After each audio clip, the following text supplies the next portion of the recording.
শুধুমাত্র সিগারেট খাই না বলে অনেকের সাথে সুন্দর সম্পর্ক হয় না কিংবা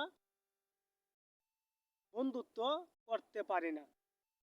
এটা আমার কথা না, এটা প্রায় 100-র মধ্যে 60% যুবকের মনের কথা।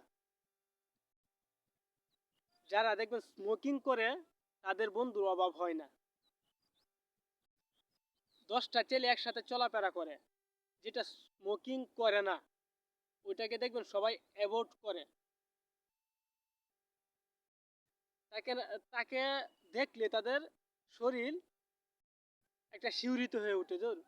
সে তো আমাদের সাথে চলে, আমরা সকলে সিগারেট খাই, সে সিগারেট খায় না, সে ভালো লোক।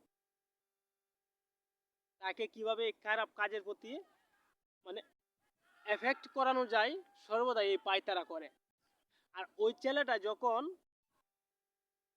চিন্তা করে যে না, আমি আজকে থেকে প্রতিজ্ঞা করলাম যে আমি কোনোদিন এই সিগারেট টানবো না বন্ধু, তোরা আমাকে জোর করলেও এটা কোনো কাজ হবে না, তাহলে দেখবেন আস্তে আস্তে আস্তে আস্তে ওই দুষ্ট বন্ধুগুলা যারা স্মোকিং করে তারা ওই ভালো বন্ধুটাকে তাদের টিম থেকে সরিয়ে দিবে, তাদের সাথে চলাফেরার জন্য সুযোগ দিবে না।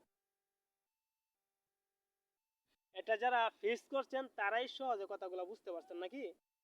তো এইগুলা বিষয়ে এত ডিটেলস বলার কিছু নেই। যতই বন্ধু কমুক কিংবা যতই খারাপ বন্ধুরা আপনাকে অ্যাভয়েড করুক, কোনো কষ্ট পাবেন না, ভালো পথে চলবেন, তাহলে দেখবেন মনের মধ্যে একটা শান্তি লাগবে, তৃপ্তি আসবে। এটা কিন্তু আমার মনের কথা বললাম না।